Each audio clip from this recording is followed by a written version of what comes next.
Bapak Ibu, usia saya saat ini baru masuk 38 tahun 9 bulan. Dan saya telah mewakafkan diri untuk mengkhidmat kepada Al-Quran sejak diterima di Pondok Pesantren Darul Arqam Muhammadiyah di Garut. Jadi saya ini memang 2/3 hidupnya di Muhammadiyah, Pak, Bu. Nah, sejak mewakafkan itu 2 pekan saya masuk, ayah meninggal. Jadi ayah saya itu permohonan terakhirnya minta maaf.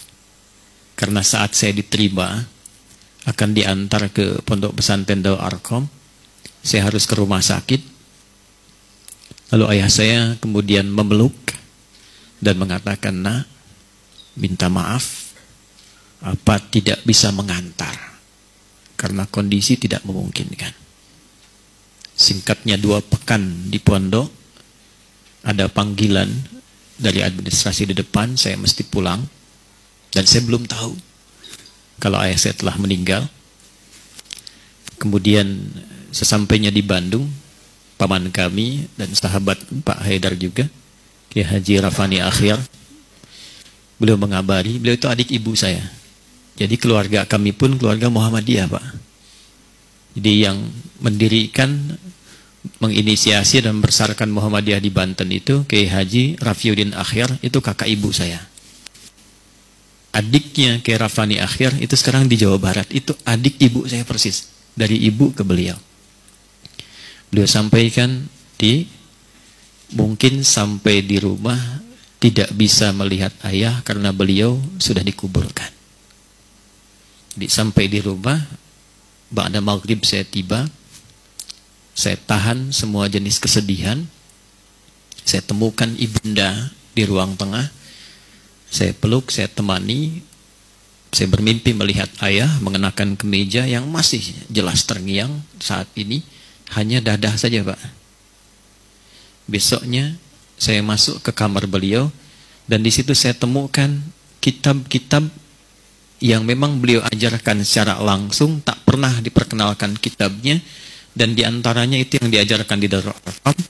Saya hanya terpusat pada satu mushaf saja. Saya bawa ke ruang tengah, saya menghadap ke kiblat. Mushafnya Hasbi As-Siddiqi, warna biru waktu itu.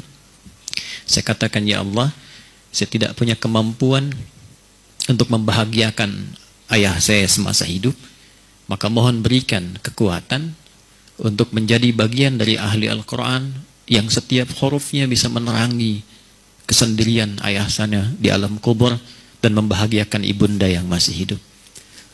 Saya mencoba membaca, itu lisan tak berhenti, Pak. Terus baca sampai air mata mengalir. Begitu saya berhenti, saya baru sadar ternyata apa yang saya bacakan itu semua sudah ada dalam kepala saya dan tak mau keluar. Ayatnya, nomornya, posisinya, peta Qurannya, sampai terjemahannya. Dan berkahnya ketika ke Darul Arqam kembali, itu alhamdulillah ada tugas hafalan, tanpa diduga Allah bantu, selesai. Berkahnya sampai saat ini, kalau saya mendengar, melihat, atau ada orang bertanya, itu tanpa diminta Qurannya keluar, Pak.